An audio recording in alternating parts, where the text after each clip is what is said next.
So it's gone live now.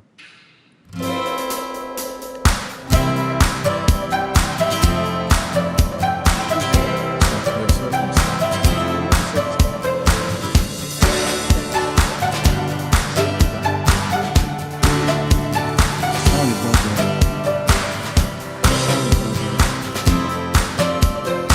Sound. And because this is playing sound, it's showing that it's playing. You need to 15 minutes to sort this. Okay, it needs to be going out now. This is audio.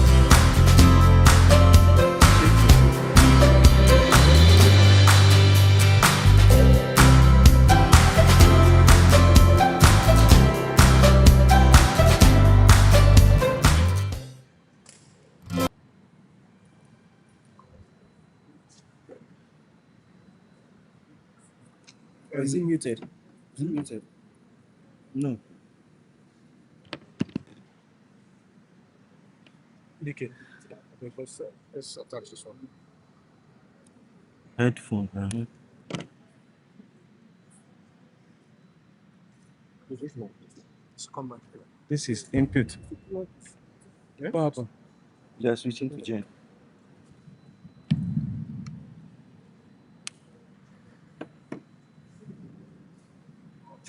Let me see what you're playing. Is this? It will switch to playing again. All right. That's it.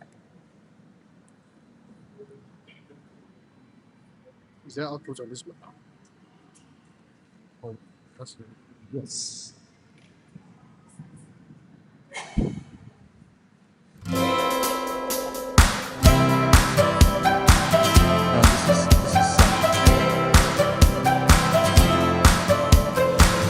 Okay, try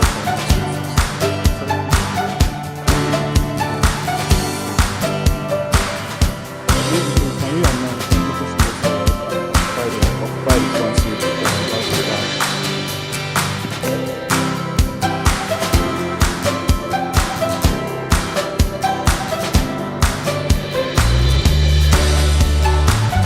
Microphone. It's supposed to be external. Microphone. Out.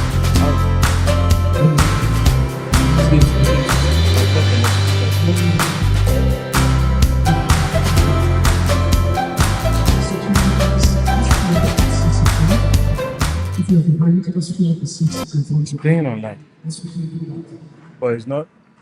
Put inside it. Anyways, if it's playing online, I need to also activate That's it. good. Teams. Teams, yes. Teams, yeah.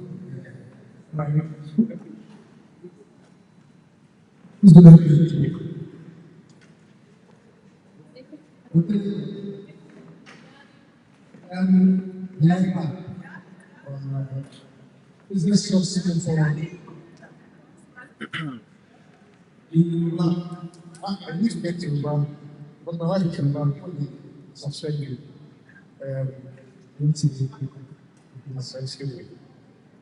Is it playing online? Let's just move forward. I can see some faces here.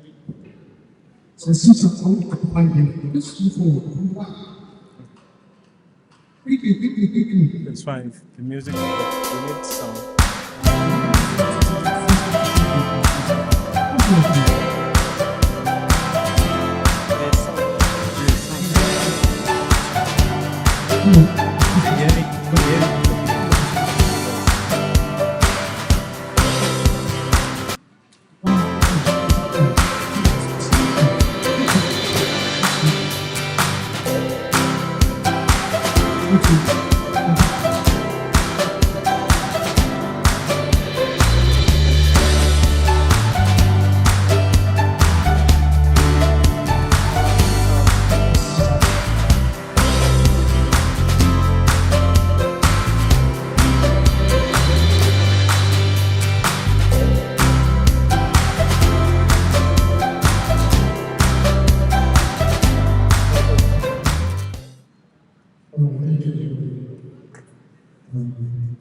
So options.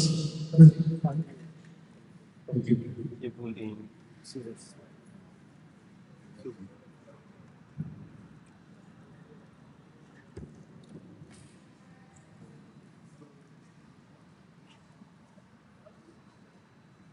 Where's the announcement?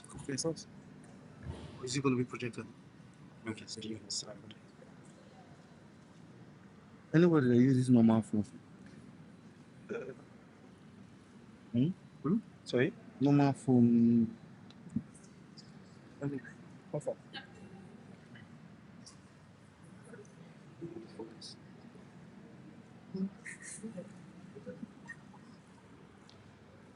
EdTech, remind me to start recording on Teams when we start. Okay, let's start now. Are we?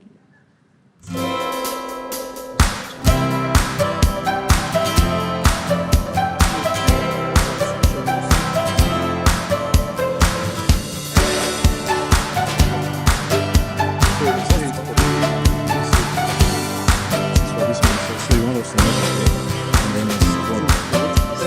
This is for this.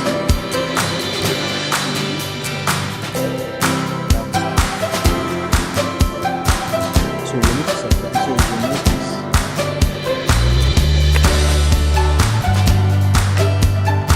No, no, no.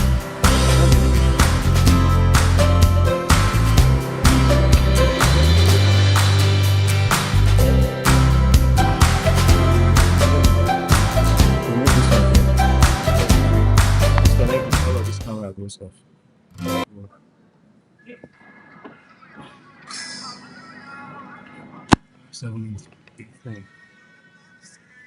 Because if camera won't be able to speak, so let's sacrifice. Display. Let's sacrifice this.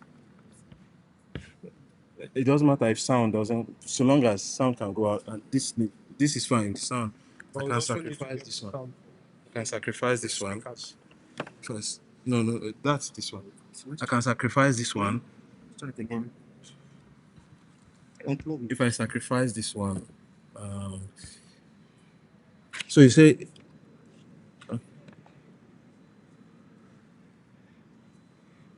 So you said this should come here, EdTech. Which one? This should come here. If it comes here, the This- dongle can, this sound can enter here.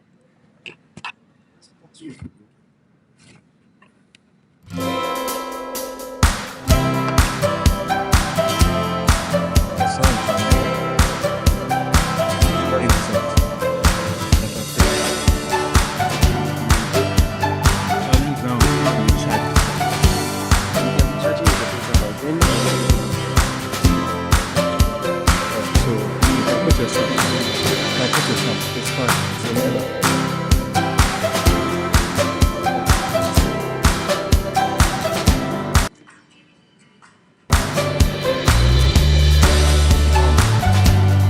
Like, so we can forget. This thing in form of USB, as in See, this is Like- microphone. Just fire it.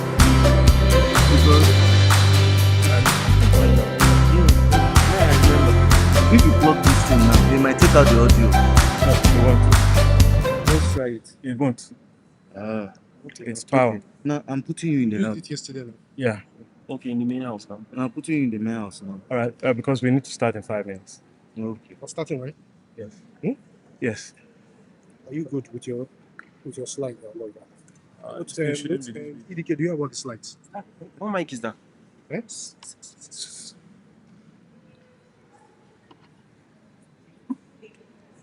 We also check that one. That one is breaking.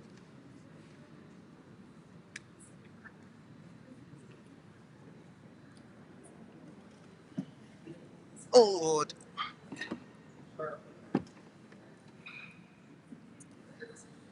So online, is this still streaming? You paused it. Can you refresh? just All right. So we're good. YouTube. yes. YouTube song. Can you check Facebook? Okay, somebody's typing message.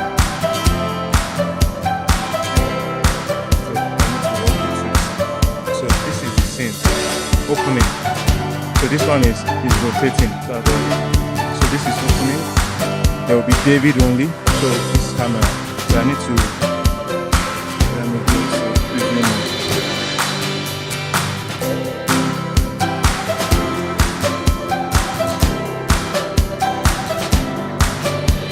So this is David only.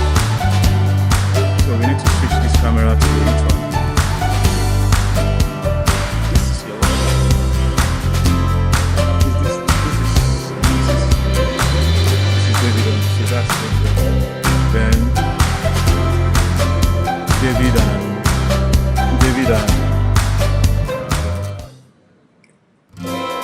Maybe on display.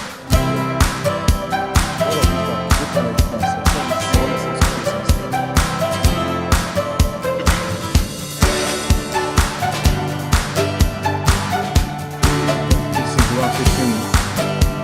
That guy is this.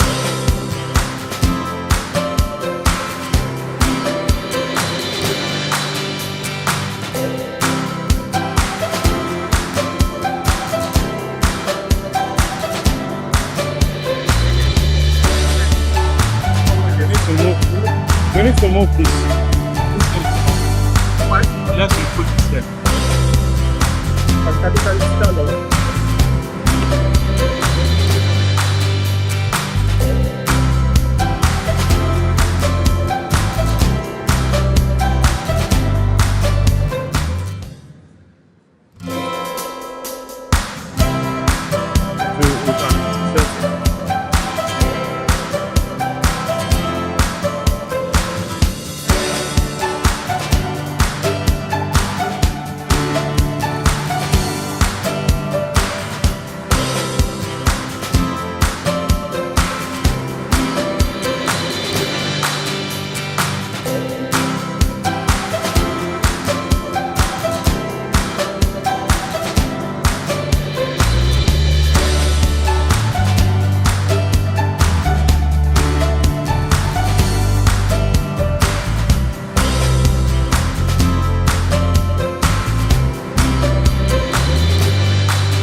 Let me set your own, finish setting your own, and then we can start.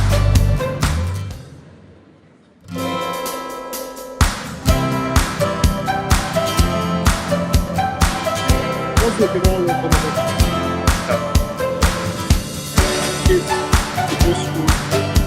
So this one, we need to put it back.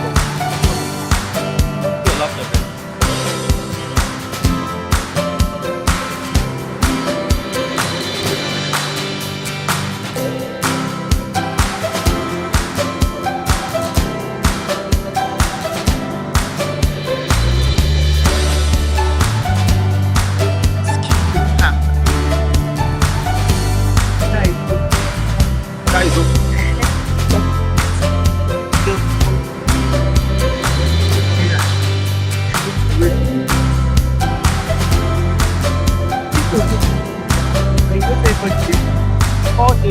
This he can take okay. He just ask him.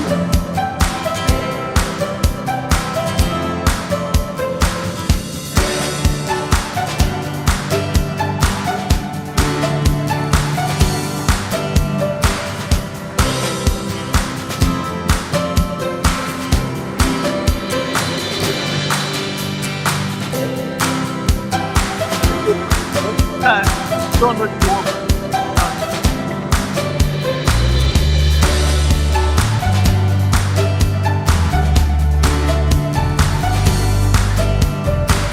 accepted.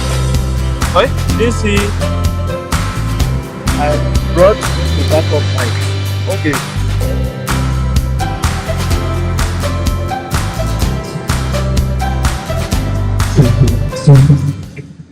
Is there a master?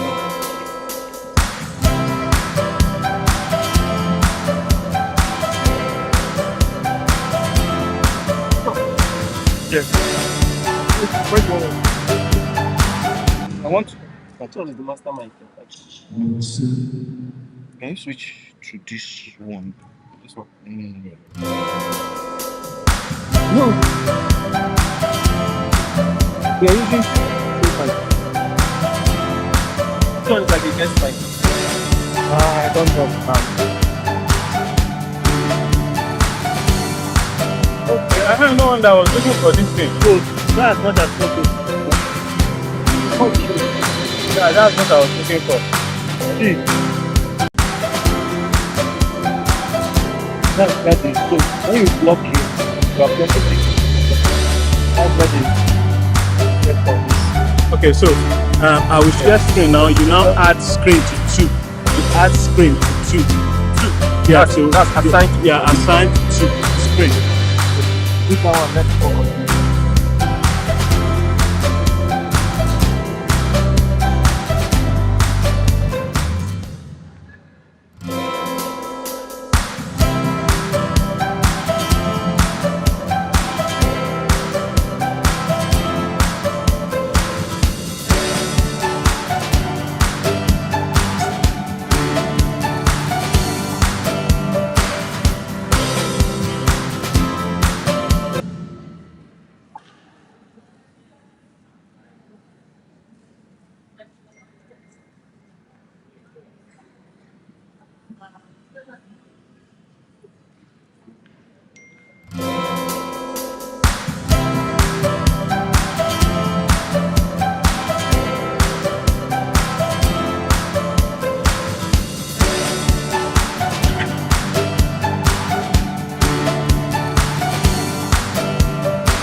How's it going?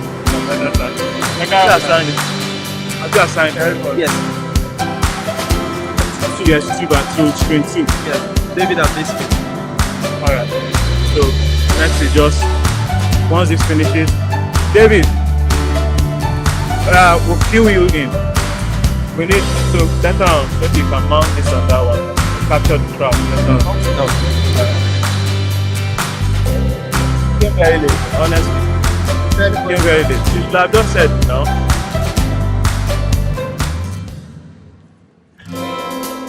And then after this one, DDK.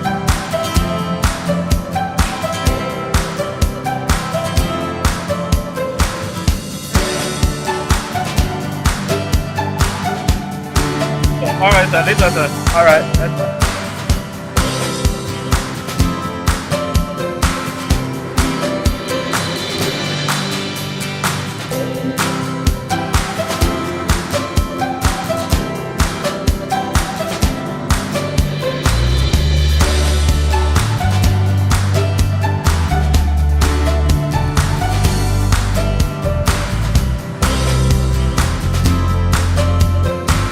Alright, David, I'm going to cue you in now. I'll cue you in now. Let him do it. Let him handle it. Alright, David, go. Okay, after this one. After this one. Let me explain a few things to you.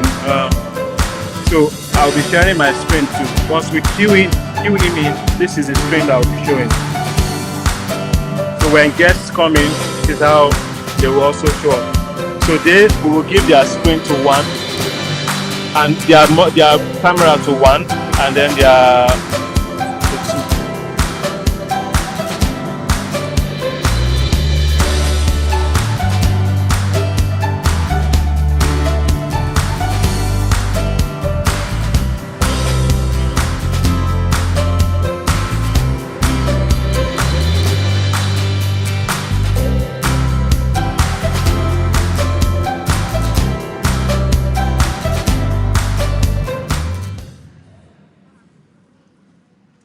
All right.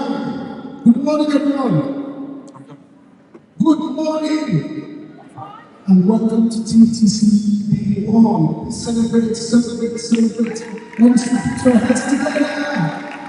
Yeah. And for those of you who I want to see you make some noise in one day. Listen, if you're writing with you. Quickly. We've come here to exchange ideas. We've come here to network. We've come here to build relationships that will enhance our. Sorry. That's my laptop. Just go and see if you can. Meet somebody beautiful. Meet somebody. And tell them it's not competition. Put yourself in yourself. And give me yourself. And then those people means just post. Send us your name. You are not beautiful. Okay, this is. Can you hear?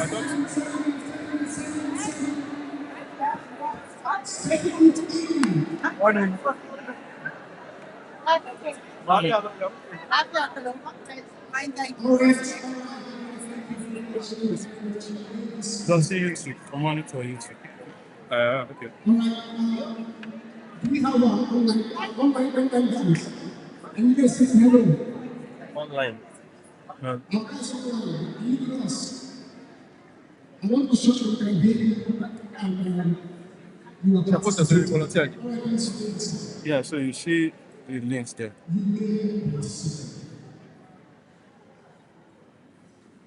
Thank you, God.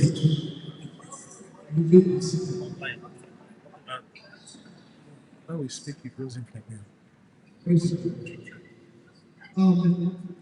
This one Journey, a very interesting journey, and trust me, it's going to be life transforming. It's a 2-day conference. We're starting now 9 a.m. I'll just give you a run through of what we're having. We're having 2 days, and today we'll have a morning session and also the afternoon session. At about between 9 and 1, we'll have this first leg. We're going to have 4 speakers. Then we go on a break and we pick up from between 2 to 6 p.m., right? And then we'll take the second leg. Who can tell us why we're here? What's the theme of this conference? Sorry, can you speak up boldly? So I can hear that voice. Reimagining what? Education with what? With technology. So we're going to be exchanging ideas, and I will not take much of your time. Do a quick introduction, and then we start fully. All right. Quickly, we just want to communicate some rules, a few ground rules before we begin. For everyone in the hall and on Microsoft Teams and watching on Facebook or YouTube, these are a few ground rules. Number 1, registration and access. Complete registration before taking your seat and stay within the hall and venue during the session hours, please. Venue conduct. This is a smoke-free venue. This is a smoke-free venue. Please don't litter. Help us keep it clean throughout. I believe we're going to do that.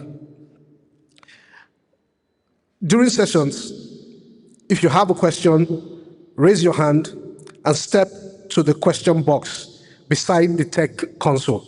So question box will be somewhere by my right here, and then you step there, and then you can present your question. Please keep all phones silent and return promptly after the break. For safety, please note that the emergency exit and our assembly point is just outside the hall.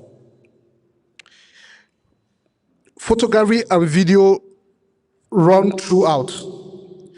By attending, you are okay with appearing in conference media, right? So we're going to be taking pictures and images.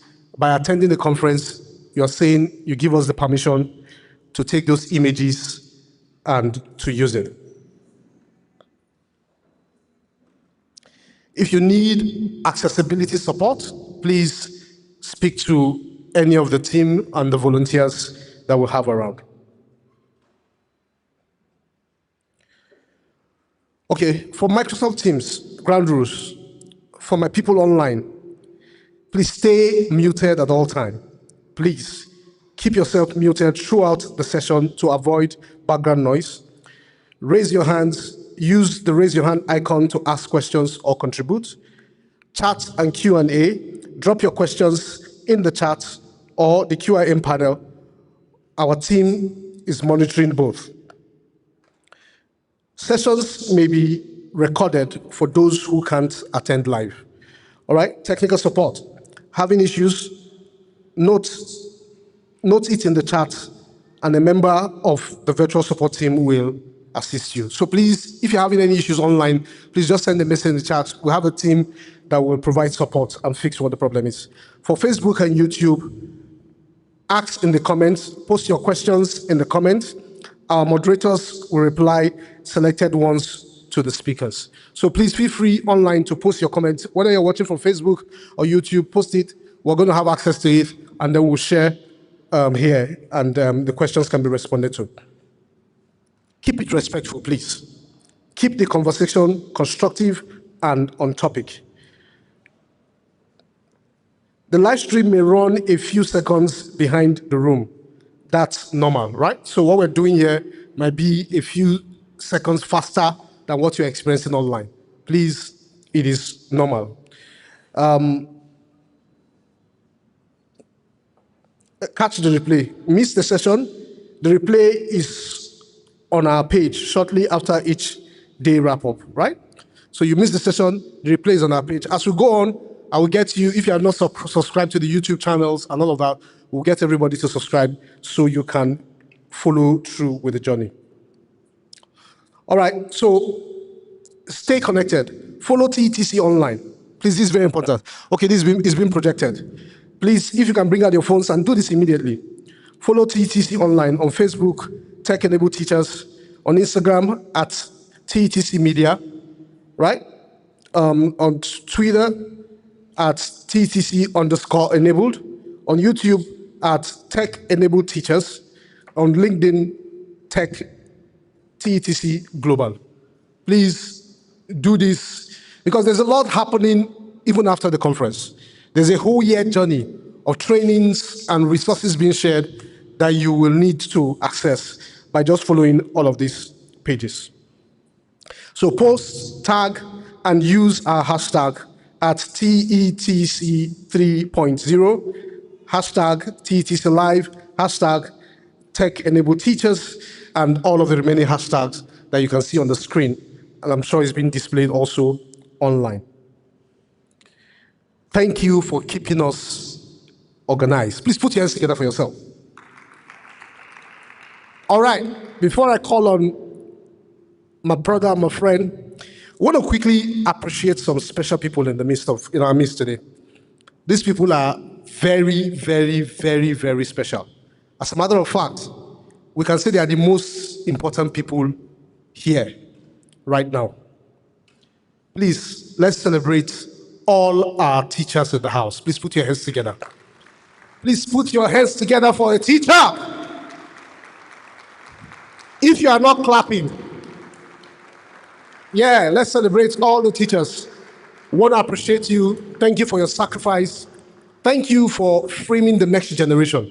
You know, this conference is so important because whatever happens here is going to affect my kids, right? So for me, this is very, very special. Want to appreciate you guys and thank you for being here. We also want to appreciate the host school. Please help me celebrate ICS. You know, this is the second year in the row. They've provided full support.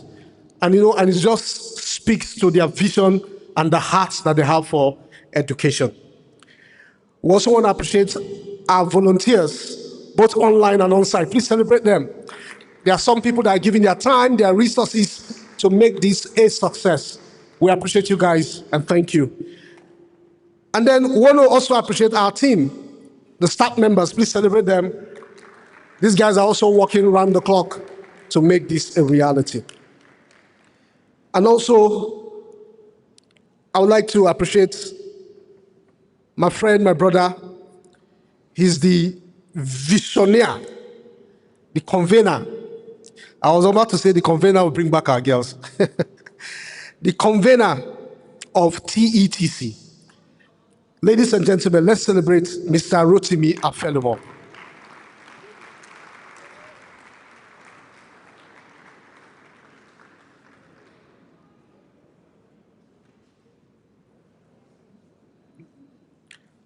All right.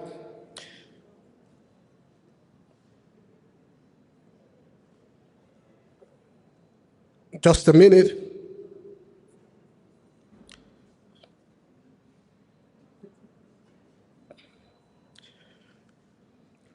All right, Rotimi Afelumo is an education technology leader and head of group information technology at Raffles Corporation, where he oversees IT operations and digital transformation across multiple international campuses.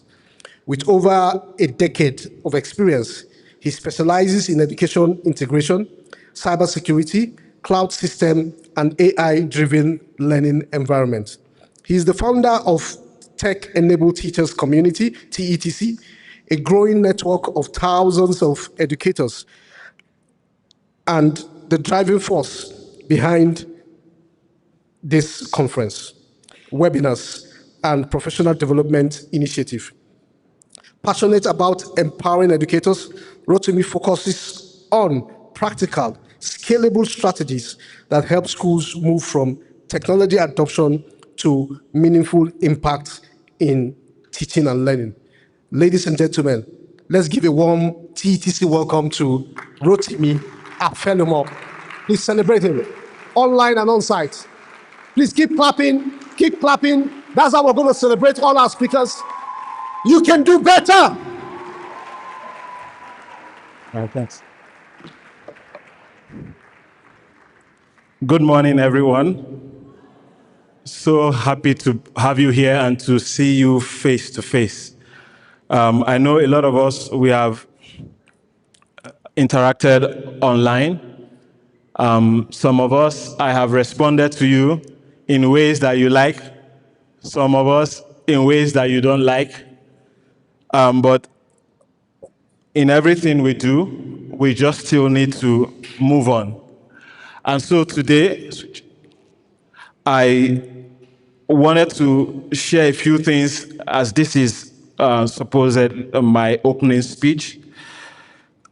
To help me share that speech, I would like to share my screen and just run through a PowerPoint presentation that I have.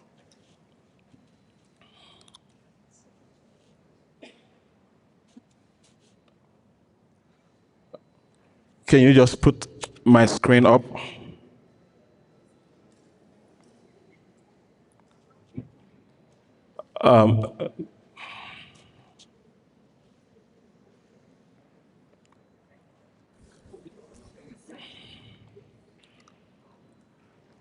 Okay, do you need me to help? Let me just. This year? Yes. So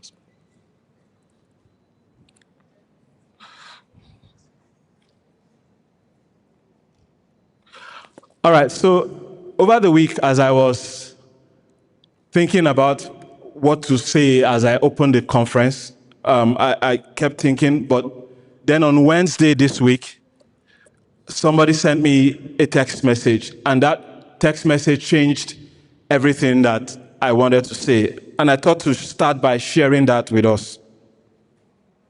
This is next slide, please. All right, so this is a text message. Sorry. This is a text message from somebody. His name is David. And I'll read it out. He said, I heard about TETC event last year, and I was part of it. This was part of what motivated me in taking the teaching profession seriously. Today, I have my PGDE, my TRCN, and I'm also working on Google Certified Educator. So it is messages like this that defines what we do at TETC.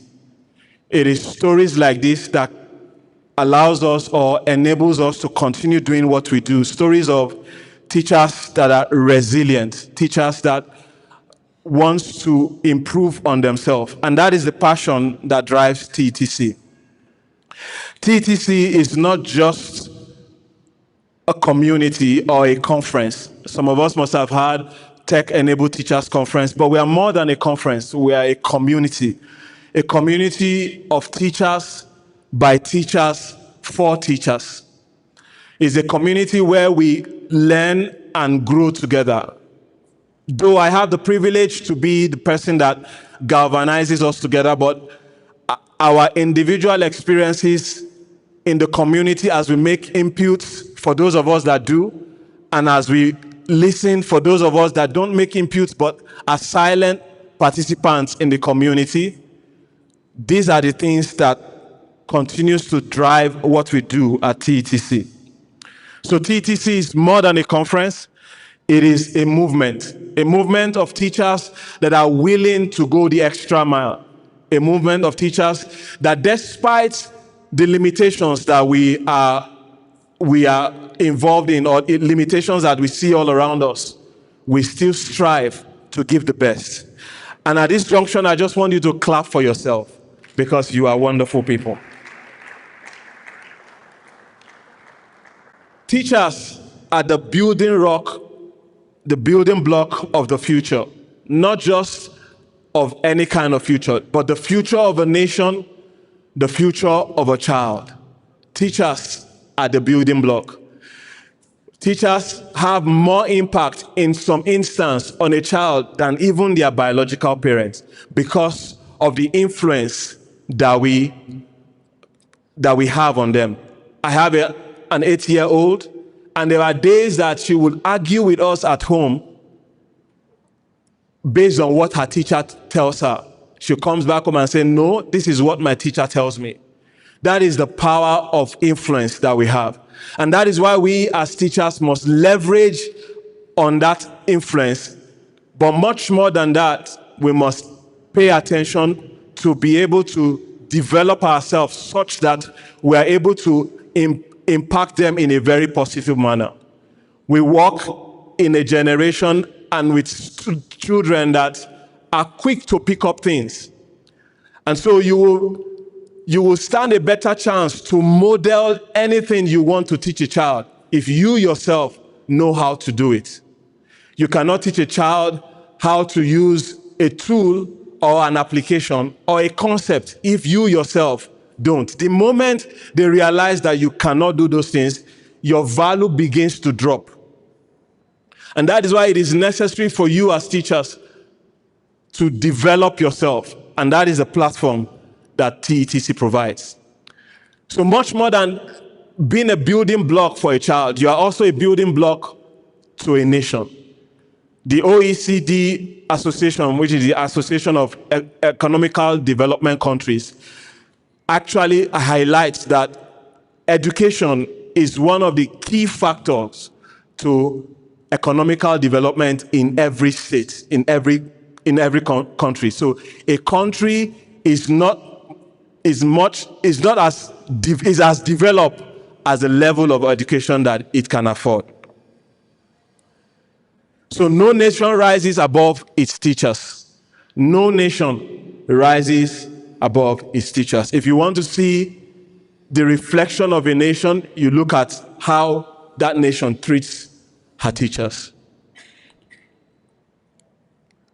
So every teacher here, you are a hero. Do you know why? Because you work in a situation where you don't have access to all that you would have as a teacher, but yet you show up every day. Yet you leverage the little resources you have to be able to impact your children. I have met teachers that are doing wonderful things, even in the midst of under-equipped schools or under ill-equipped and underperforming schools. Yet those teachers show up. And that is why, to me, every teacher that is able to make it here today, those that have taken time to join us online, and those that are making extra steps to developing themselves, you are the hero that we are looking at. And so, whatever you learn in this conference today and tomorrow, and what you will continue to learn in the community, don't just archive them. The knowledge you acquire is as good as when you implement them. So go out there, try out those things. Nobody gets it all at once. Nobody has it all together at once. The best way to learn anything is to keep practicing. So go out there, implement. Don't be scared of failure. Don't be scared of making mistakes, but rather keep trying. Impact your classrooms and change your world. One lesson at a time, one classroom at a time, one student at a time, and one nation at a time. Your audience is your classroom, and that is your stage. That is where you perform. Some of us might like to stay on a stage like this, but every day that you show up in front of a class, you are showing up in front of a stage. And in that class could be the next president. In that class could be the next prime minister. In that class could be the next greatest innovator.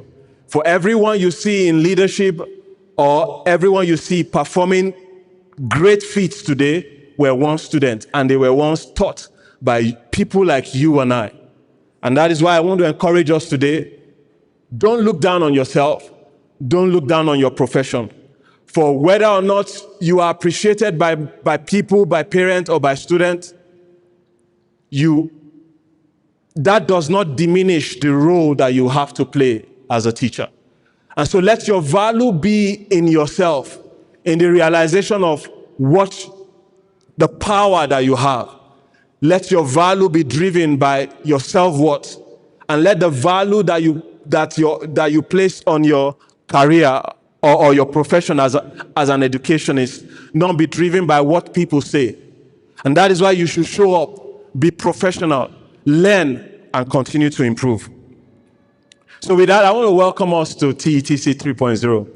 Thank you. And as we continue, like I said, there will be multiple teachers, people both local and international, that will be speaking to us.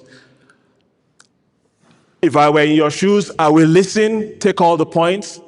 I will not use this as an opportunity to practice, but I will use this as an opportunity to note down things that I need to do and steps that I need to take, and then take time out later on to watch the videos and then practice. So with that, I come to the end of my speech. But aside that, I am also going to take the first session today. And my session, I'll be talking about, can you put up this session, please? No, okay. Okay, let me put up my slides and then we can take it up from there.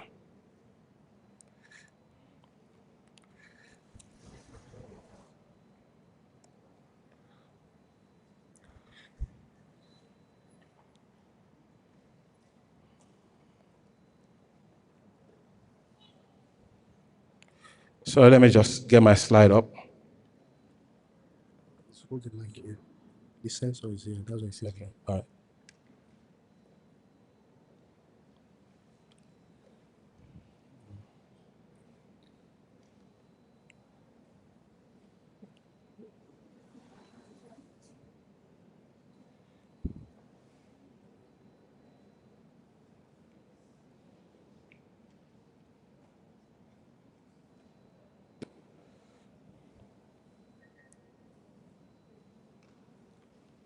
Sorry.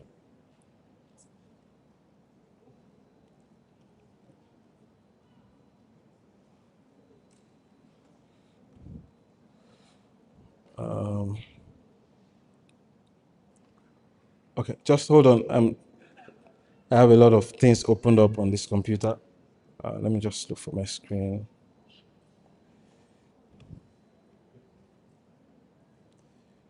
Session.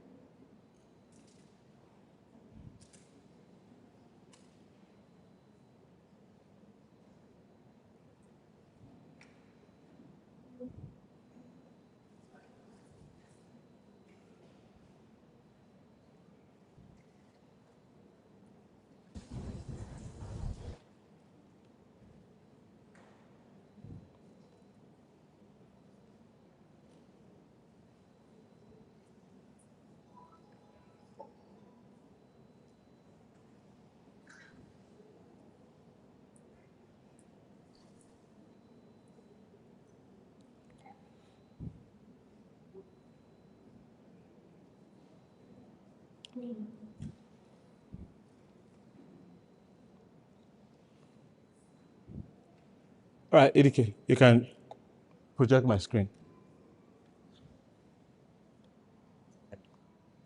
You can project my screen. All right, so in the next 20 minutes, I'm going to run us through my slide, and that will be my first session. It will be more of trying to practicalize or present you with practical ways to do stuff. The title of my session this morning is Framework for Impactful Technology Integration. Framework for Impactful Technology Integration. Now, technology is a tool, and it is as good as the person using it. Technology is a tool, it is as good as the person using it. You will see somebody very skillful in a particular tool, and somebody else is not as skillful, but the tool is the same thing. Now, to be able to be impactful as a technology user, or to be able to use technology impactfully, you need to skill yourself. And today, I am going to be talking about a framework, not just for you as an individual, but also for you as a school owner or as a school administrator. The question is, how do we go from technology integration, which is just bringing technology into your campus, into your school, into your classrooms, into the hands of your student or your teacher, to becoming innovative, doing wonderful things in your class with technology? How do we go from these two things to creating impact? Because having technology does not just translate into success. Neither does being innovative, doing many things with technology, neither does that translate into impact. I have worked in a school where in one semester, not a semester, at the end of a school break, we went from 48 MacBooks computers and 48 iPads to 120 computers and 480 iPads, where by the time the school was resuming, every child in primary 1 to 5 had an iPad, and every student in grade 6 to 12 had a MacBook. But at the end of that school year, what we discovered was that their academic performance nosedived. So technology integration does not necessarily translate into impact. Neither does it translate into an academic improvement in terms of the students. So the following year, what we did, we pulled back the devices for almost 3 weeks, and we implemented a framework that I want to share with us today. So whether you are a teacher or you are a school owner, this framework would help you to both integrate technology and create impact for your students. And that's what I want to talk about today. But before I go ahead, can somebody just tell me what is the meaning of ICT? ICT. All right, sorry. Information and Communication Technology. That is correct. But we are going to be redefining that today for us as teachers and for us as school owners. For us, what we will call ICT going forward as a result of this framework is instruction, content or curriculum, and technology. And most likely in that order: instruction, content, and technology. Not information and communication, but instruction, content, and technology. And I'm going to be talking very much about that. So let me start with instruction. Instruction entails three things: training and professional development, policies and principles, and then people. Any implementation of technology that do not have people at the back of it will most likely fail. And when I say people, I'm talking about the 4 key stakeholders in every school. There are 4 key stakeholders in every school. 1, the student. 2, the teachers. 3, the parents. 4, the school owners or the administrator. These 4 key stakeholders must work together for there to be an impactful and meaningful introduction of technology into any settings. So when we talk about instruction, it talks about training. I'll just run through a few things, then I'll come back and zero in on what I want to zero in on. Content. Content is curriculum. And so you need to create, curate, and certify curriculum, what you teach. I will just run through that and then come back again because my first session today will focus on instruction. And then the next is, of course, technology. This talks about software, device, platform, the right tools. Now, every teacher is like a cook. And so I'm going to use this analogy to buttress this 3 framework whilst I focus on instruction this session. My next session will talk about technology because curriculum and content is going to be the theme of TETC 4.0. So we will be talking more about that. So this one will look at instruction and technology, and then next year we'll narrow down on content. So every teacher is a cook. Every day you cook a meal and you deliver it to your student.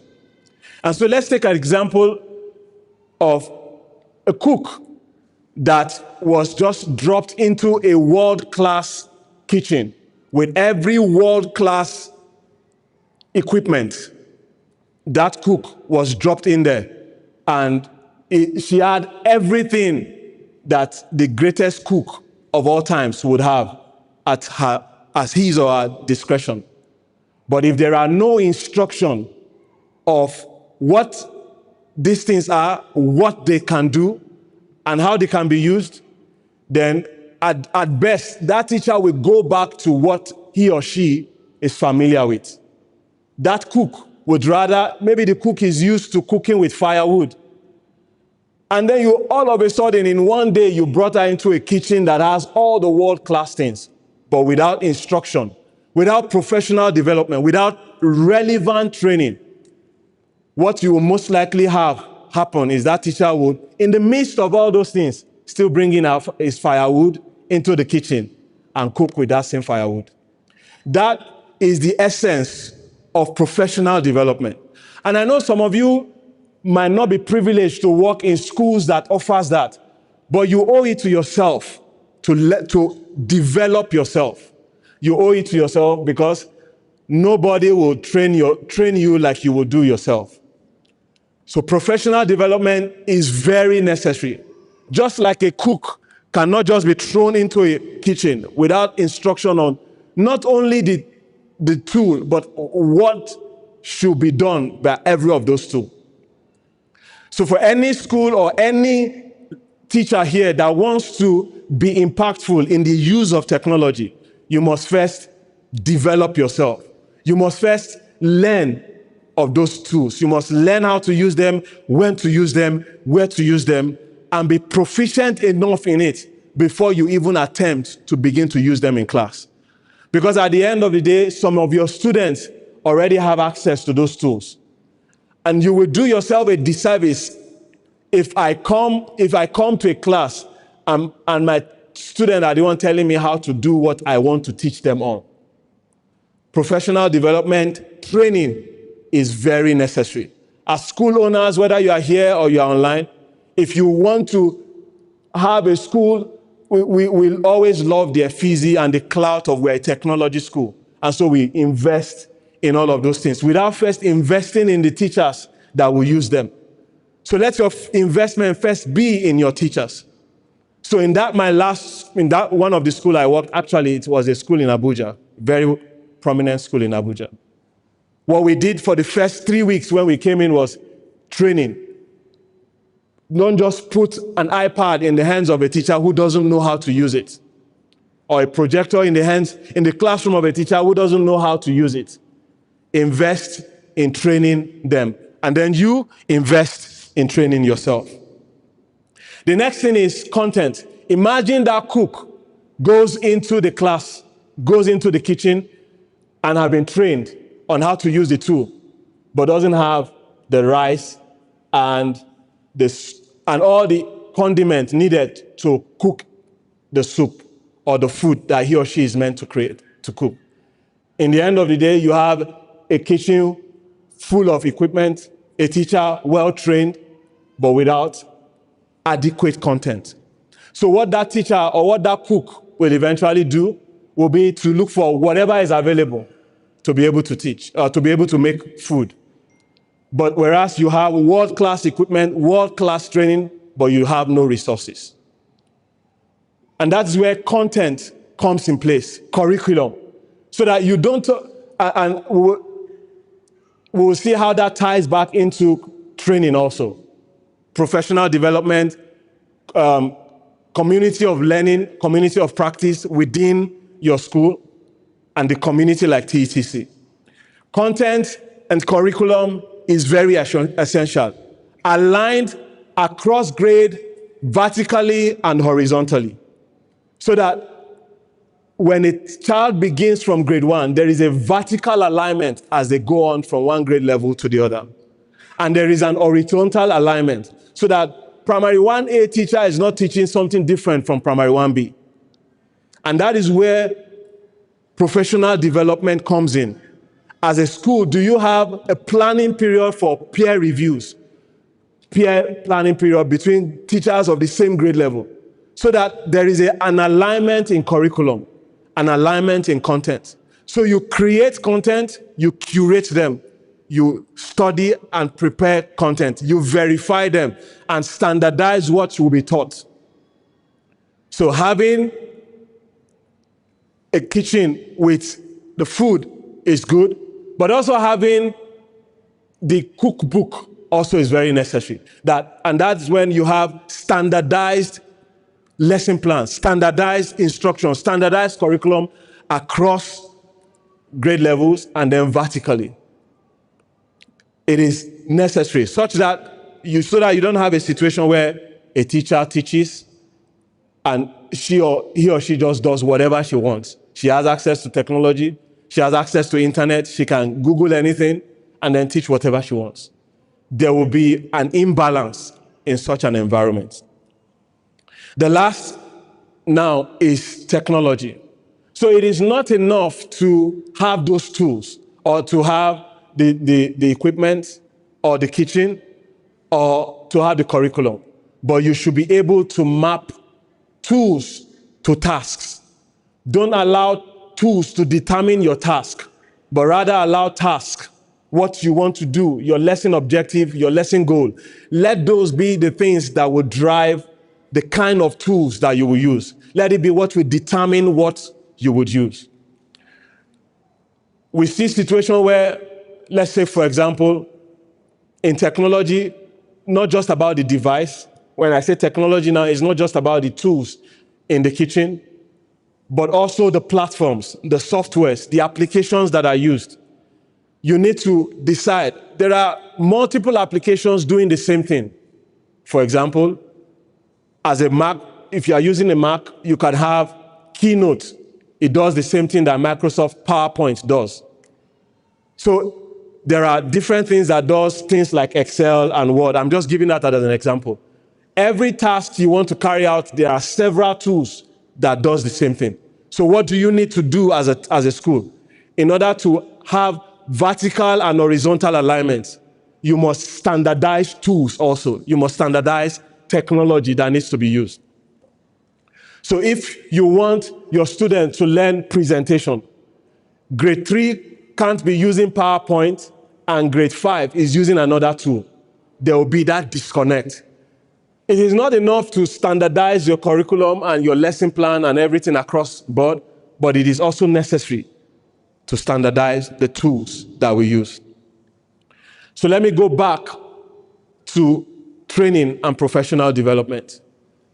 As teachers, find yourself among groups of people that you can learn from, especially if you are in a school that do not give priority to training. Get yourself trained. Always seek to improve yourself because opportunities might come knocking when you least expect it. Always do everything you need to get the training done. And a lot of times when we talk about training, I'll just start rounding up so that the next speaker can come in. When we talk about training, most times we want to talk about policies. Now I'm coming back to instruction. Instruction does not just end in training or professional development for teachers. It also comes with policy, instructing the student and the parents on the policies that are necessary for device or equipment use in school. It is necessary to do that. Create harmonized policy. Let every stakeholder be carried along. The parent knows what to expect. The student knows what they expect. When there are no rules, then people do anything that they want. So in the school that I was talking about the story, we also had to have sessions with students where policies for technology use is strictly decided. And we are in a time where we need it even more, especially with AI. You cannot stop it. It has come to stay. But how you combat the use of it in an appropriate manner is setting the right policies. Policies for parents and students to know what to do and how to do what they need to do. And lastly, with instruction is people. Like I said, anything that do not have people at the foundation of it will eventually fail. So look at how whatever you are implementing will benefit the people. And that is why training comes first. That is the way you get them to benefit one another. In training, we've also seen that most time we think about getting people to know how to use the tool, not just to know when to use the tool. Do I really need to use this tool in this class?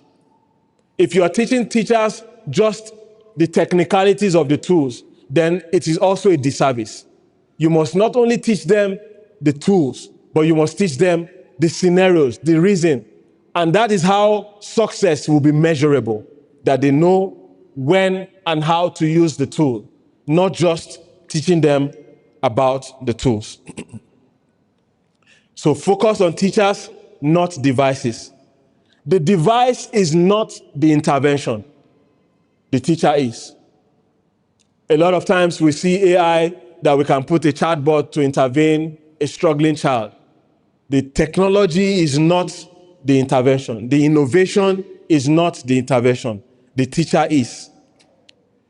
A cart of tablets isn't innovation by itself. Technology creates the condition. It doesn't manufacture the outcome. Outcome is determined by a teacher who knows what to do and when to do. Who knows when to pull a device from the hands of a student and pay attention to that student. So teachers are the ones that brings the intervention and not the student. I'm going to round up here, and then we'll talk more about technology in my second session. Thank you for listening, and I wish you all the best this morning. All right, I think you can do better. Let's give him a TETC warm appreciation. All right, I think we have some time. Rotimi, there's a question online. I think we'll take questions. So please, if you have your questions, you're online, just send them in. We'll be taking the questions as we go. Since we have some time left, we quickly take the question. Pardon? Yes, can I get the question, please, Idike?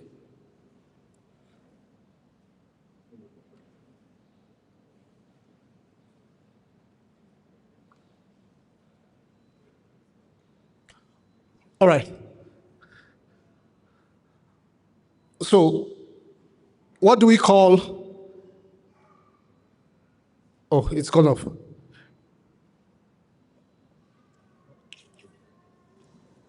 Quickly, we have to do this.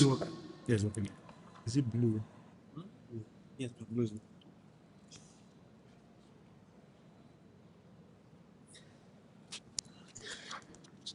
All right. But what do we call when there's no experience? Or who do we call when there's no experience to use the resources? Professional development is not an option, but very important. So who do we call when there's no experience? Well, I think what to do is just look for, as I mentioned, look for a community of practice, a group of people. TTC, for example, is one. We're not the only one. You can always reach out to teachers to help. Don't spend money, first of all, on, or don't invest in things that you could actually get help. Let investment be a secondary option. Let it be that you've gotten help when you can get help and where you can get the help. And then if you think you need to go further, then you can invest in those things. So call on your friends, call on your colleagues that are doing well. And I think that's going to be my advice to schools too. Recognize teachers amongst your teachers that are tech savvy and give them the platform to train others, to share others, well, to share with others what they are doing and how they are succeeding in their classroom. And that's how you create a community of practice within your school and a professional development culture within the school. Set time for training, train teachers amongst themselves. I think that's the way to go. All right, thank you very much. Let's celebrate that. All right, thank you very much, Rotimi. So I have room for one question, quickly, in 30 seconds from the hall here. Anybody with a question? Just raise up your hand. All right, please. Sorry, you have to step forward so we can see you in the camera. Just go to. Okay, good morning, everyone. All right. Please go ahead, quickly. Okay, I work in the public school, and my concern is the fact that when you look at tech in terms of education, it doesn't really support the public school system. The rate at which things are going, it gets to a point where pupils and learners in private school will always be ahead of public school students. Now, how do we integrate tech in public school, looking at resources and manpower? I think you can clap. Clap in agreement.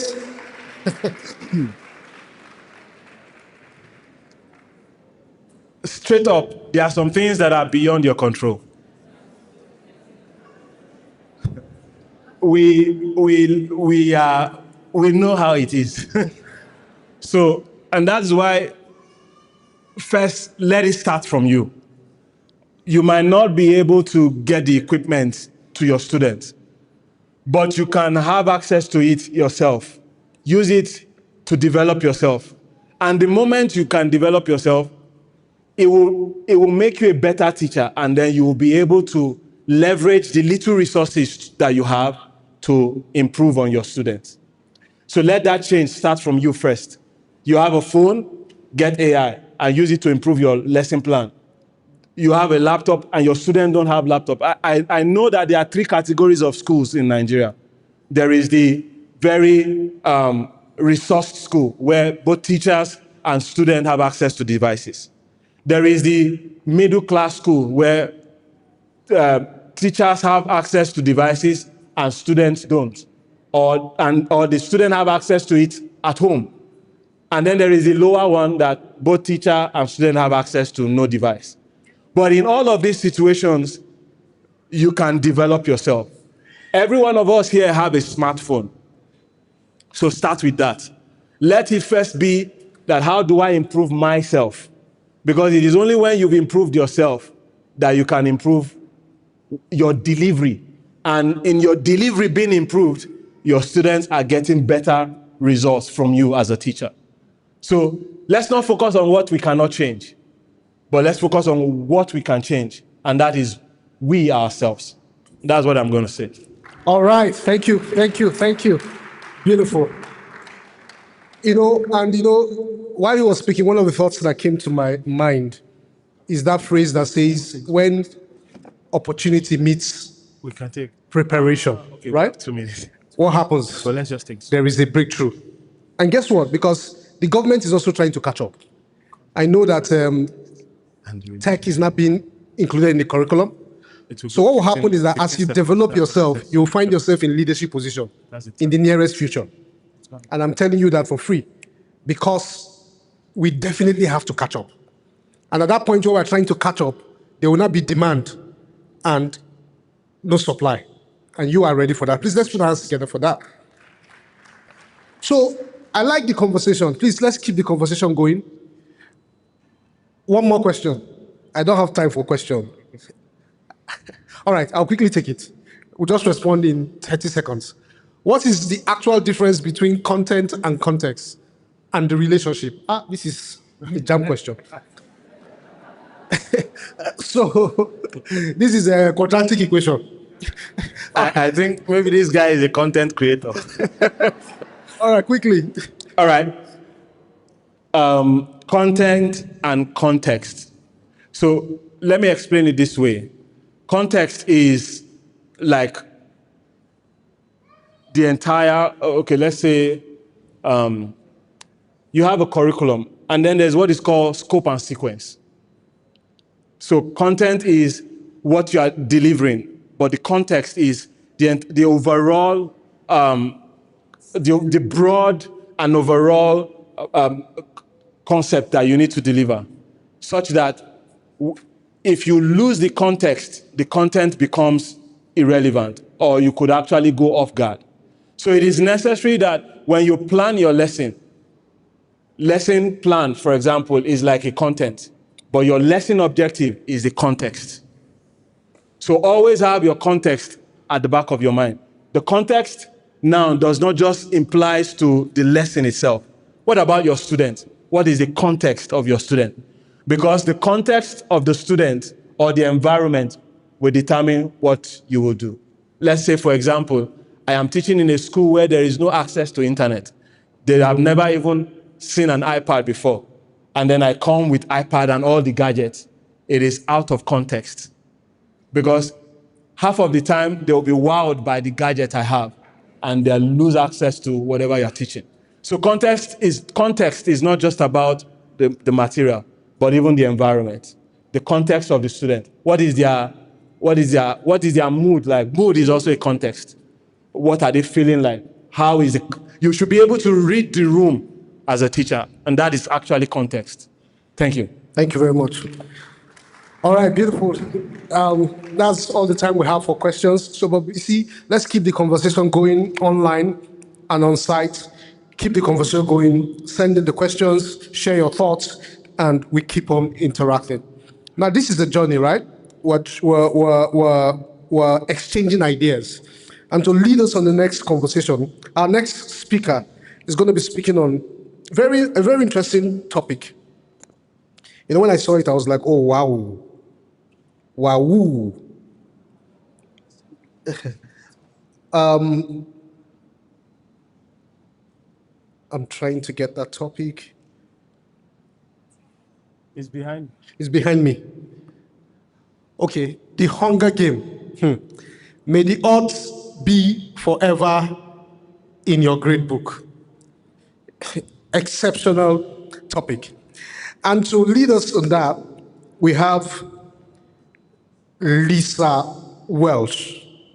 Lisa Welsh is an experienced international science educator who began her career in Scotland with a BSc in biology and PGDE, later earning an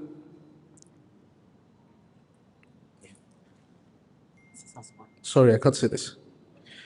An MED in pastoral care in Singapore. She has taught across IGCSE, IBM YP, and IBDP programs, led HL biology, and held leadership roles, including head of science in both Dallas and Malaysia. Her experience also includes teaching anatomy and psychology and physiology, and contributing to university level lab instruction at Southern Methodist University. During the pandemic, she expanded her practice with a level 5 TEFL certification and designed outdoor learning experience centered on local biodiversity. Currently, she serves as grade 10 coordinator and teaches IB biology, TALK, and MYP science at GESS in Singapore. A certified Microsoft Innovative Educator and Google Certified Educator in training and Google Certified Educator in training. She integrates, AI into teaching and has presented to its responsible use in education. Please, let's give a warm welcome to Lisa. Please celebrate her, both online and on site. Let's welcome her. Hi, everyone. Oh my Hi, goodness me. Lisa. You guys have just jumped in with 2 feet this morning. I have my notes right here. Yes, it's on my daughter's notebook because I'm on holiday right now. But this morning has been great. Thank you so much to Ruby for starting us off. There was a couple of things that I wanted to talk about today. Um, I really like that question about how we can keep up with private schools versus public schools. And as the very nice introduction to me had mentioned, I've worked all over the world and included in a tier 1 school in Dallas, where I had a plethora of students from what we call dreamers, so from different countries, Oh, and can David ask her if she wants to? students who were sleeping on their friends' You don't interrupt her. and one thing that really came up was how do we keep these students up to date Ask her with if she tech? wants to share her screen. And one of the answers that I can kind of give you today, and what I'll leave you to think about today, is it's not so much about bringing forward technology. Obviously, private schools and international schools have a bigger budget for these beautiful iPads, for example. It's more about using that technology strategically and kind of linking into what accessibility Rotimi said, it's also about supporting our stakeholders, so giving the teachers the training, the time to use technology, and also giving the students support for their learning in technology. So what I'm going to do today is I'm going to talk you through a lesson that I've done with different classes. And when I say a lesson, it spanned over many different classes, whereby students evaluated educational games. And in doing so, they were critically thinking about what they were using as well as studying for their exams. And so the way I will present to you today was exactly how I presented to them. So I'm just going to share with you my screen. And I've already shared my resources with Rotimi, so you will have access to this presentation as well as the presentation, which is very similar to the students, to the one that I used with the students. So I'm just wondering if you can see my slides right now, hopefully. There we go. Beautiful. Thank you very much. So yeah, today is all about the EdTech Hunger Games. And so this is basically going to explore how games-based learning, such as Kahoot, Quizlet, and Bluekit, can get that balance between engagement from the students as well as academic rigor, and also getting them to think about the resources that I use in class and using them in their own time, and to choose the ones that they feel are better for themselves. As I mentioned, I have a daughter. She's 6 years old. She does not have her own device yet, but sometimes, for example, it was a 7-hour flight. I'm in Abu Dhabi right now. She did get to use her daddy's iPad, and there are 3 apps that she can use. There is, of course, Netflix, where she has chosen some movies that she wants to watch. And she also has Khan Academy Kids, and it's an Adobe app called Aqua. So she has 3 apps that she can choose from, and I feel that's enough for her. And so it's kind of saying to the students, well, there's so many things out there, and it's kind of up to you to go through all of or navigate through all of those and choose. Well, I recommend 3, kind of following on from my daughter, to pick 3 that best work for you. Otherwise, they can get completely overwhelmed. So today I'm going to show my learning intentions and my success criteria that I used also with my students. I've slightly reworded it for us professionals. So essentially, we're going to look at how games-based platforms can support meaningful formative assessment, specifically, and then also looking at how it can maintain rigor and deeper learning. The success criteria. So essentially, by the end of today, I would like you to think about practical ways in which you can use these particular free resources, as well as also yourselves being able to evaluate these particular resources.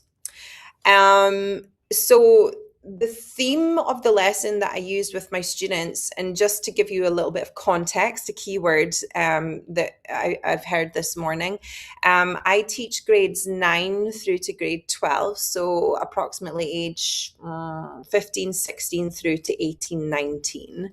However, this lesson could be easily adapted for younger students and different kinds of educational tools. The lesson is based on Suzanne Collins' The Hunger Games.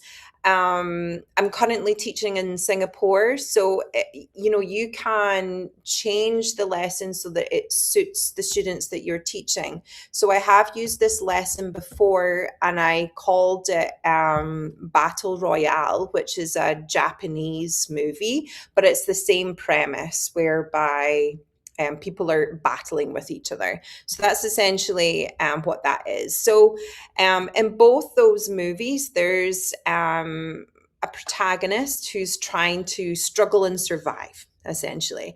And the key word, or the key kind of saying for this lesson, is may the odds ever be in your favor, but I've slightly changed it to may the odds ever be in your gradebook, essentially saying to the students that these different resources can improve your grades at the end of the day.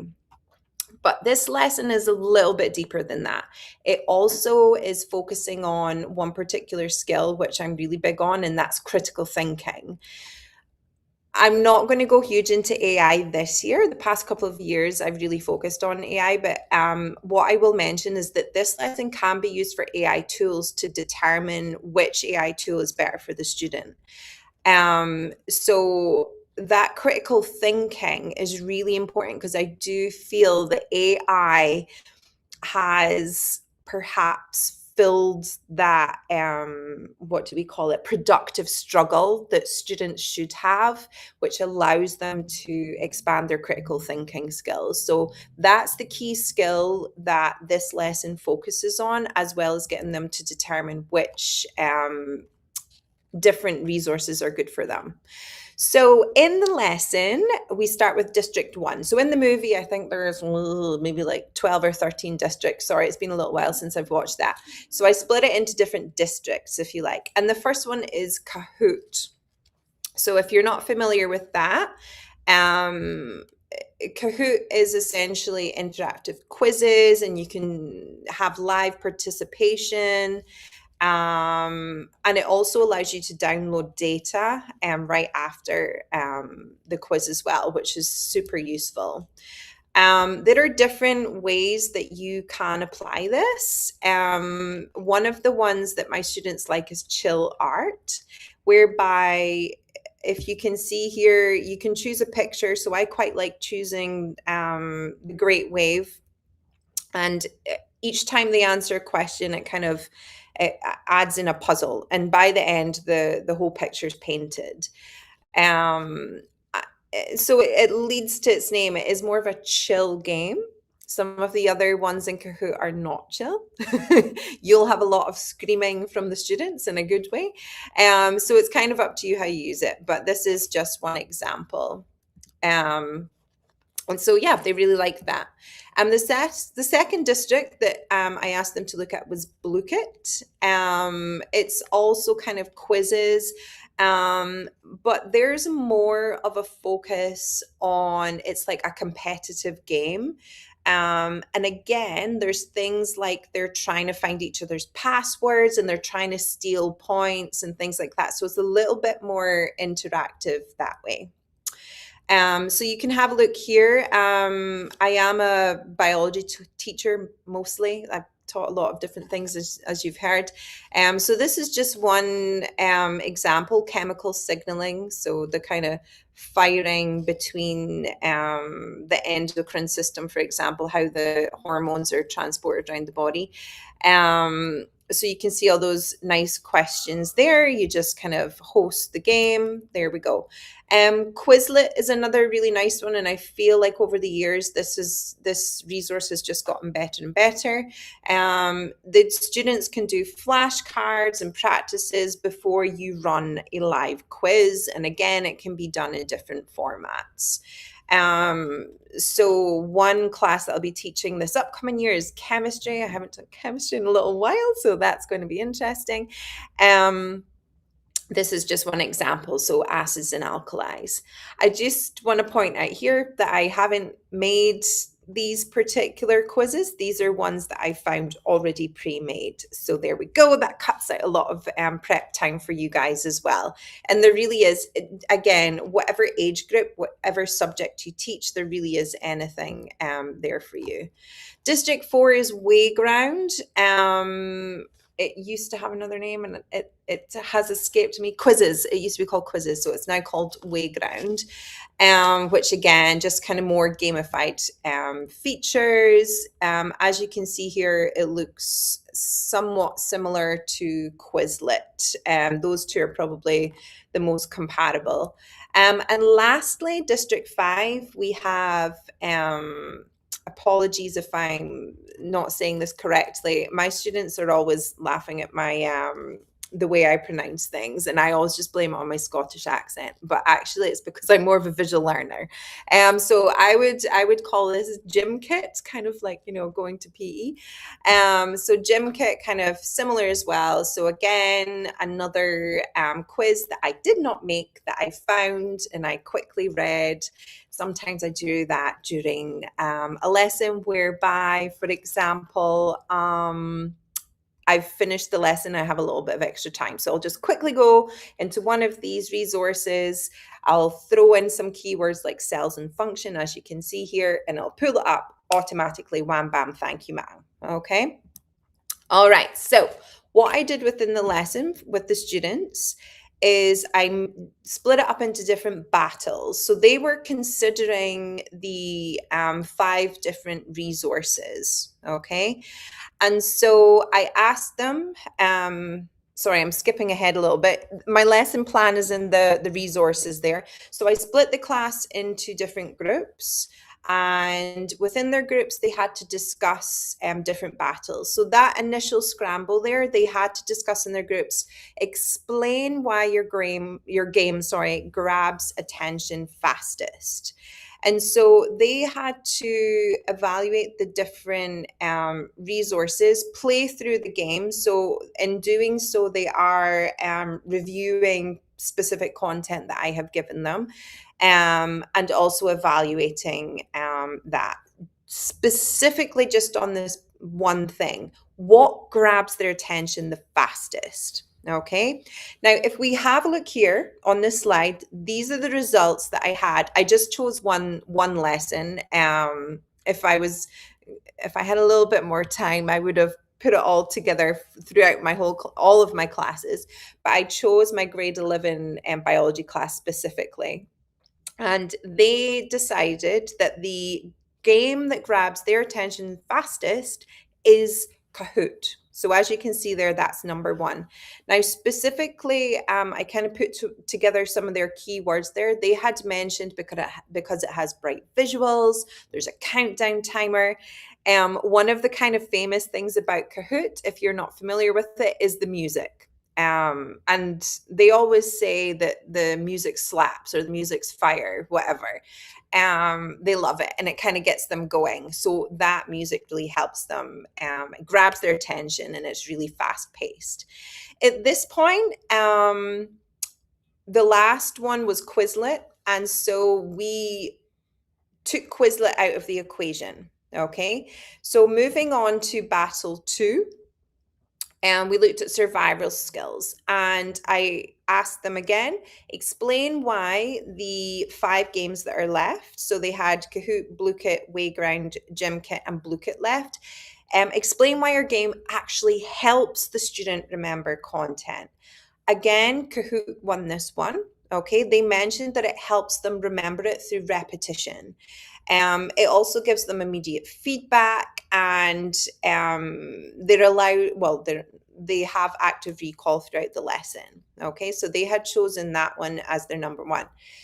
Interestingly, and I'll come back to why it's interesting, they had voted out Blue Kit. Now, one of the things I had mentioned about Blue Kit, and I really like Blue Kit, is that there's more of a focus compared to the other resources there on the game mechanics. So in other words, one of the games they can play, as I had mentioned earlier, is they're trying to guess the password of their peers. So they're given a bunch of passwords, their peer chooses one, and then they have to guess which one they've chosen. So that's kind of taking away from the content, another keyword that we were talking about earlier, that they should be learning.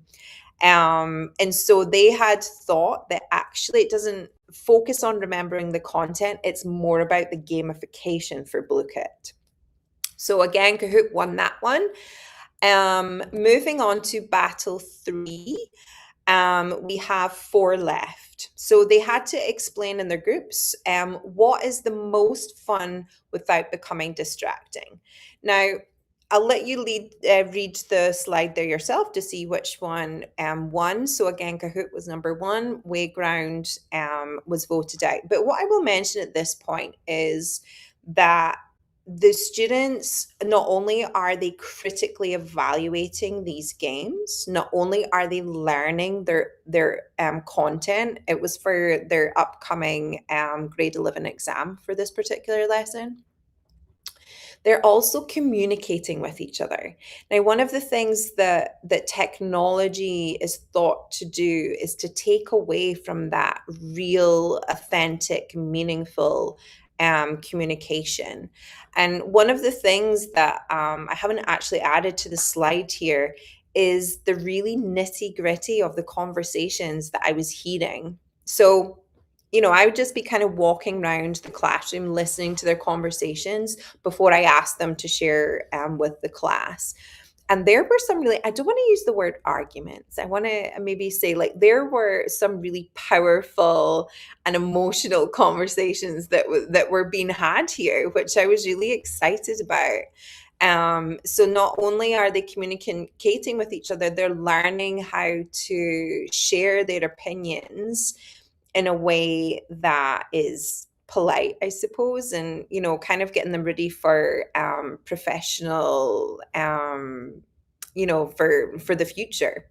So that's just another really nice thing about this lesson. There's a lot of different skills that are being involved here. For Battle 4, and we had the alliance test. So again, I'm just taking the words straight from the movie, and explain why your game works best with teams. So the students, they voted out Kahoot, okay, because they felt, as I had mentioned earlier, that it was more focused on speed and competition rather than that collaboration there. So even though the way that lesson is based, they're talking to each other about which games are the best in that particular battle. They're also thinking about actually using these particular IT resources. So they felt that, and one of the things I remember hearing, which I don't think I've put on the slide here, is they like Kahoot because they can use it both with me in class or they can use it at home, but they didn't feel that it helps them to work together.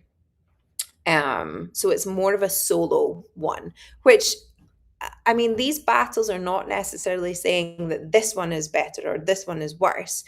It's, again, based on context. What do you want that particular resource for that morning or afternoon whilst you're teaching? Do you want them to be working solo? And do you want that formative assessment for each and every different student? This particular battle is looking at what helps them come together, to work together, and to study together, study the content together. Okay, so they felt that Kahoot was not great for deep collaboration, in other words. So battle 5 is what, again, from the movie we call sponsor appeal.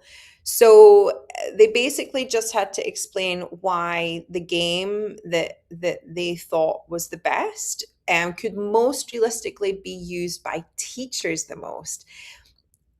So this was a kind of a lesson that I kind of came up with myself, and I often, when we're choosing to use things in class, we're thinking, okay, what's going to be like best for the students and But I thought this kind of flipped it round. It's getting them to think about, why would a teacher use it?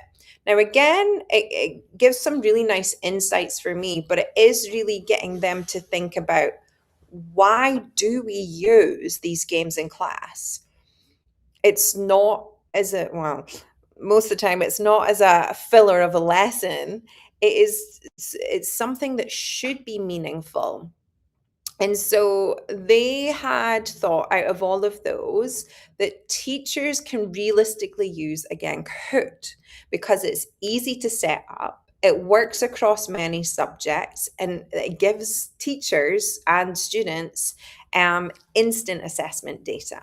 Okay, so these are all key words that were coming from the students there. Okay, so it mentions there it's widely recognized and accessible for both in-person as well as online learning. Okay, and so these things that we're coming from that are really helpful for us as well as teachers to really get inside the minds of the students to think about what does work really well for them, and also for them to kind of come out of their own thinking and think, well, what actually works best for teachers. It gives us a really good insight. The student voted out gym kit, and they felt that the reason for that was because it was more on gameplay rather than learning. So it's teachers are not going to want to use it if there's not a focus on learning, essentially. So based on what they had said there, um, I had to mention to them, just based on their feedback and what they had said, out of all the different games that we had looked at in that particular lesson, my vote went towards Kahoot. I mean, one of the reasons is really that downloadable data at the end there. I've heard of some teachers that use it for summative assessment. I've never used it for summative assessment myself. One of the things that Rotimi had mentioned this morning was really pulling back on IT. I feel like I've really pulled back on IT this year. And kind of again, bringing in this public versus private school system thing, a really interesting conversation that I had during a PD session in the middle of this year was that one of the teachers I was working with had mentioned that, and they're quite high up in the IB, that they had felt that private schools were also going back to more traditional methods of teaching, to again focus on this critical thinking that perhaps AI is doing for us rather than us having that productive struggle. And so that's why I choose not to use it is summative assessment, and mainly for formative assessment. It can be quickly used. You can get that data super quickly. You can see where all the students are at and what they need to go back and work on, whether it be a particular topic or just a particular question there. Kahoot is really easy to use. I'm kind of reading the comments there. And some of you are saying that you're hearing about Kahoot for the first time. I am genuinely so excited for you guys. Sorry, that's my daughter in the background. My iPad just did the closing. And just closed the thing. That's because I've put a time limit on it. Can you bring it over and I'll fix it? Sorry about that. She does have a time limit on on your dad's iPad. Which one were you doing? The Khan Academy? This one, that one. Okay. I do apologize, working mom. Okay, there you go. That gives you another half hour. Okay. Okay, so sorry, where were we? Yeah, it's really, and one great thing about we were saying about Kahoot. I'm really excited for you guys to find out about this. Definitely jump onto the Kahoot bandwagon. I first heard it when I was working in the US. So at that point, I had been teaching for, I think, maybe coming up for 10 years. So, it took me a long time to kind of come across that. It's super easy to use. But there are kind of there's like tutorials that you can follow through with regards to Kahoot. Yeah. So the kind of overall winning student vote and ranking, very interesting. So I then threw out a Microsoft form to them, and they just had to choose one that they felt was the best resource. And then I just had a second part, like explain why you chose the winning one. Now, even though it seemed like Kahoot was the favorite because it kind of went through all those battles and they felt that it was better for the teacher, very interestingly, there was an overwhelming winner, Blue-Kit. And they had just told me that they felt it focused more on the game rather than the content learning.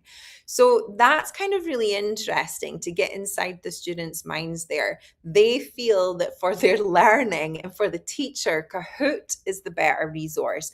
But if I was to say to them, okay, I've got 2 quizzes, both on, let's say, the mitochondria. Do you want a Blue-Kit or do you want a Kahoot? They would choose Blue-Kit. So it mentions there, and again, I'm taking their feedback and I kind of put it all together there.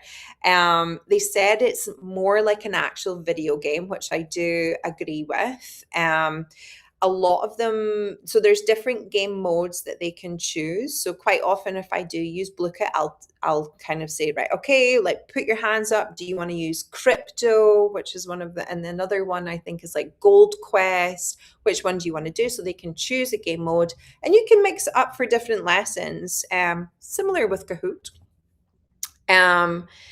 It's unpredictable because, and this is why it's kind of matches with Hunger Games Battle Royale, there is an element of luck in there as well. And so one of the things that I had mentioned there is that it's fun and it's exciting because there is that element of luck, which means that it's can be unpredictable. So what's really nice with this one, and it's because it's not content, well, it is content, it helps them learn the content, but because it's not content strictly, and there is an element of luck there. So for example, a student can steal points or, you know, money or whatever from another student, not real money. The students who are maybe not great at academics but are maybe like to play games tend to do really well in this. So it gives the students who don't always do well on summative assessments, it gives them a little bit of like a celebration that they are good at, you know, a particular skill. They're good at because there is skill involved in these games. So I remember there was one student, she has ADHD, she's on the spectrum, gets extra time in her It's not affecting the sound. but she was last, but she had to keep paying this, like she knew where she was going to steal the money from. She went from something like 600 points to 15 billion right at the end of the game. So that was strategic. And that's because she plays games. So she was learning to be strategic. So it goes beyond the content. Look at it's strategy and critical thinking and timing as well, because all of these are timed. So as you can see there, Kahoot was the second one and Quizlet was the third one. And so as a result I'm of saying, that, can you mute moving Kuya? forward next Since year, nobody's I talking, will be Yeah, so I'll just using remove it. 3 in my let's finish it class. from there. I'll No, be no, no. using Bookit, Switch Kahoot, it. and Quizlet. Okay. Now, what I will say to you is, Yes. depending on your subject, your age group, you might get a completely different response and a different 5 different games, if you like. So even though I'm saying Blue-Kit, Kahoot, and Quizlet are the 3 that I'm moving on with this coming year, I'm not saying that these are the best 3 for your class. And again, if what I could do next year is, I'm always looking at improving these kinds of lessons, is that 3 was based on the data from all of my classes. So what you could do is you could dedicate 3 resources, different resources for different classes as well. And so really with this lesson, you don't have to use those 5 different games. If you are already using an online game, with your class, then put that into this lesson. I would be happy to hear in the comments section, which I'm trying to kind of read through as well at the same time. Sorry, I'm just reading some of the questions there. Some of the things there about my daughter as well. That's funny. Yeah, so just you also incorporate, if you are already using a resource in class, it might give some kind of interesting conversation. So as I had mentioned, I really thought that Kahoot was going to win, and they were like, no, Blue Kit is the one that I want you to use every single lesson, is what one of the students had said. And so you might be using something that you think is the best resource, but actually getting them to critically evaluate those, it might be something else. And so one of the things I do want to mention is that all of those 5 resources, I do not pay for those, but there is an option to get. I mean, it's kind of similar with anything. You can choose to pay. Quite often, schools will maybe have some sort of membership. My school doesn't have membership for any of these, so I use the most basic package. With Kahoot, it's a little bit cheeky now. It looks like you have to pay for it, but if you scroll down and there's like in tiny gray writing at the bottom, like, no, thank you. So it does mention there somewhere, someone had mentioned, oh, you have to pay for it. You do not have to pay for any of those 5 if you do not want to. I do not pay for them. Teachers are not paid enough it should be the school.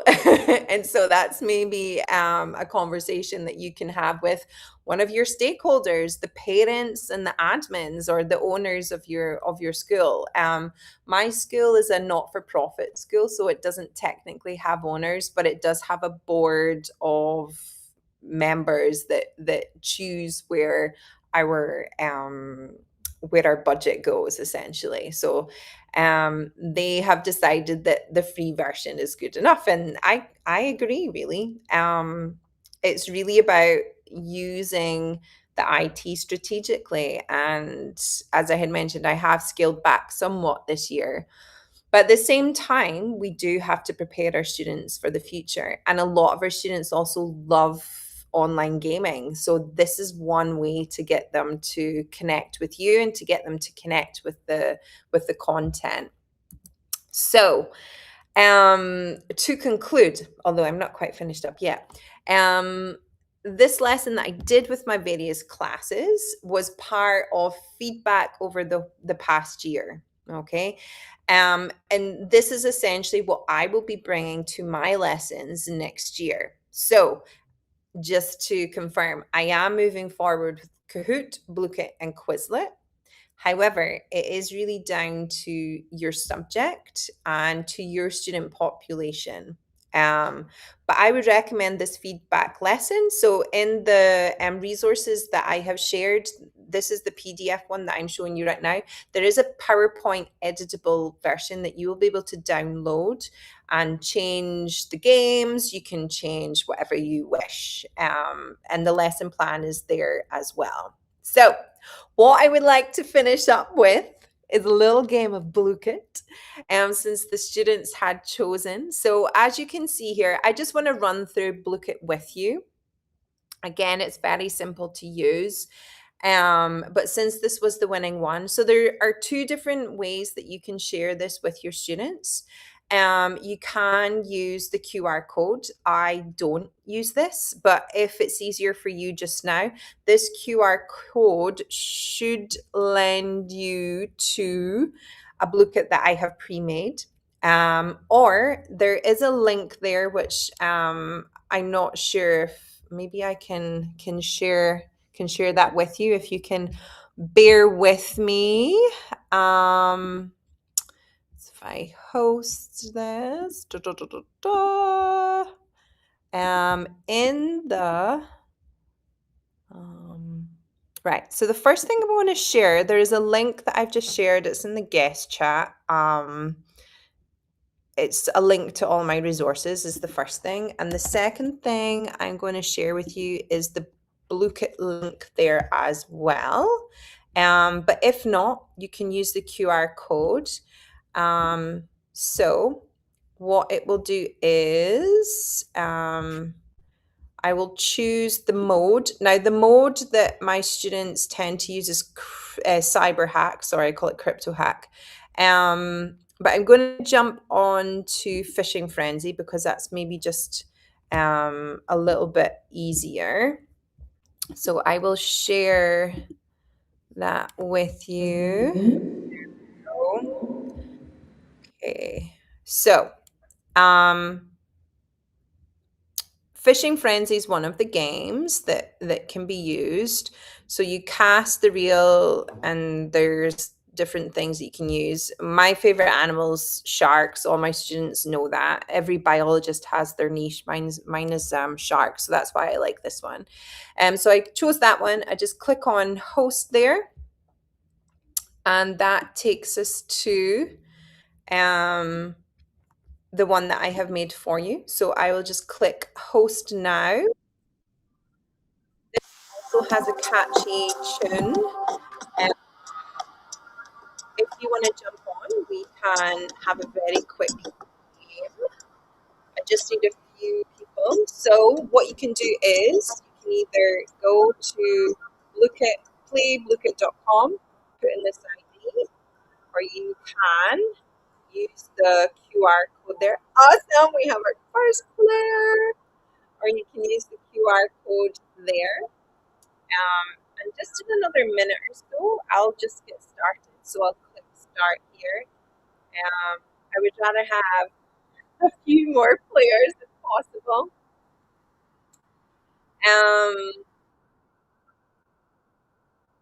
So some people are asking for the link. I put it in the guest chat. Or you can use play.lookit.com and then you just enter this ID here. We are running out of time, so I'll give just one more minute and we can play with whoever is there. Okay. Now, one thing that I will mention is during class, what I do is I ask the students to use their real names, and I do believe that there is a setting where you can make sure that they use their real names. What that means is that when you download the data afterwards, you have their names, so it's not, nicknames are fine as long as you know the nicknames. But there you go. If you want to remain anonymous, then please do so. I'm just going to jump on to it just now. I do apologize if I've not given you enough time, but I'm very conscious that our time is nearly up.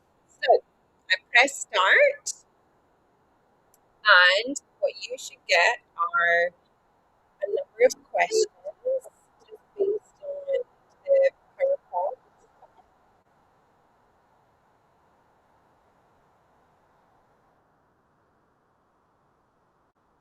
And so once you get some questions correct, you can then start fishing.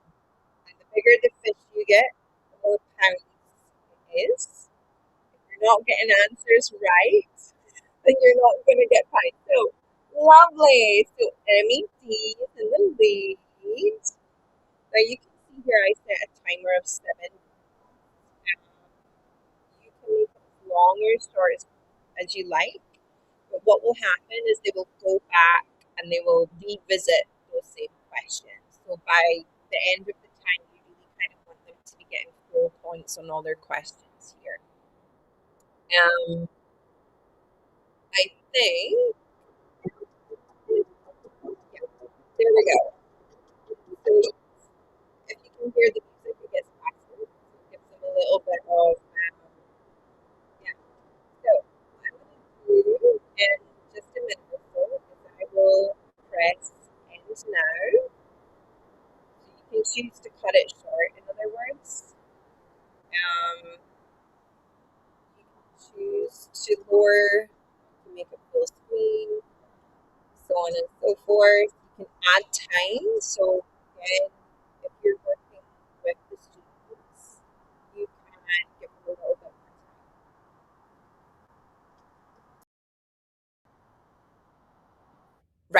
So I will just mute that just now. Apologies, I think that's creating a little bit of feedback. And I'll end now. Are you sure you want to end? Yes. So as you can see here, we have in first place, MED, in second place, Favor, and in third place, Glorious. Well done. MED is our unanimous winner though. If we click on view report, this is a little bit of what you can see here. So we managed to get 41 students in total. So my biggest class I ever taught was 42 students. So in other words, again, this is the free version. You can get a full class size in there. If you've got a bigger class than 41, I do apologize and good luck. But generally, I think class sizes should be a little bit smaller. But as I said, yeah, 42 was my biggest class. In public school settings, that can happen, as we know. So what's quite nice here is you can go back and look at specific questions and specific students and see how they did. If we click on download here, that is what do you call it? Like you have to pay for that essentially. In Kahoot, you do not have to pay for it. But you can have a look at this here and you can take note of the data. And also it's just really good to have that conversation with your students at the end. What questions did you find difficult? And so on and so forth.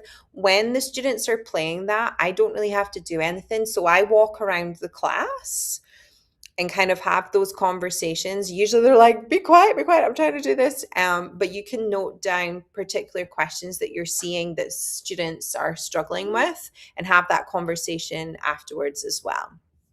Yeah, so well done to everyone who took part. We got mostly right questions there. One of the questions that I had put, I think, was, if I can remind, I made this before I went off on summer break. One of the questions, question number 1 is, this is the first Blue Kit I have ever made. And some of you will know that that's true. So this is something that I really want to kind of tell you. So these are free. I do not pay for any of these, as you can see. And second of all, it really cuts down on your prep time. I do recommend maybe like the night before your lesson, choosing a quiz and going through it. I think if you pay for it, you can save them and edit them. But as I said, I've just used quizzes that are made. You can write in the name of your particular curriculum. So I usually put like IBDP cell function or something like that, and something will come up, or a particular topic name. So that's what's really good about that essentially. Yeah, and I think the rest of the questions were pretty straightforward. Yeah, I've also never made a Quizlet. Yeah, so you can use this. Maybe next year I will. But this year was the first year in a new position for me. So maybe that is something I could do next year, make it more personalized to my classes. But we're all really stuck for time. And so with that, I would like to thank you all for being amazing. And I'm reading through the comments there. And I want to thank Rotimi for putting all of this together. I hope that was really useful for you. Let me know if you have any questions, and I can answer them before we go. A warm appreciation. Thank you, Lisa. Thank you for that insightful session. Yeah, obviously we have a couple of questions, and we'll just dive right in. I don't know if we have questions here. If you have questions, just raise up your hand so I know. I just give numbers quickly. Please don't ask questions on somebody's question. If you have questions now, just indicate by raising up your hands. All right. Okay, none on site. I have a couple of questions online. I'll take the first one. I hope you can all hear me online, right? The first question from Ambassador Ikechukwu. My question is on gaming of lessons, right? Will the facilitator allow the learner use gadgets like iPad or laptops, or will the facilitator print out the game in paper? Well, That is an awesome question. Love it. So I have done both. In the school I'm currently in, I'm lucky that we have the resources whereby each student will use a device. As I had mentioned, in two other schools where I've not had like literally a zero budget, I have had students write down the questions. I have had or I've printed them out beforehand. So you can do a bit of both. And that was one of the things that I had mentioned last year and the year before in my other seminars, that you can adapt that lesson that I've shared with you in a various different ways. And so, yes, essentially you can. You can do either. You can use a device, you can get the students to share one device, or you can print out those questions. Yeah, that's a really good question. all right, thank you very much. Okay, the next questions. The next question, please. Which of the games will you recommend for early years? Apart from the one you shared, probably that's what the person asking. What games can you recommend for early years? Okay, so games-based apps, websites.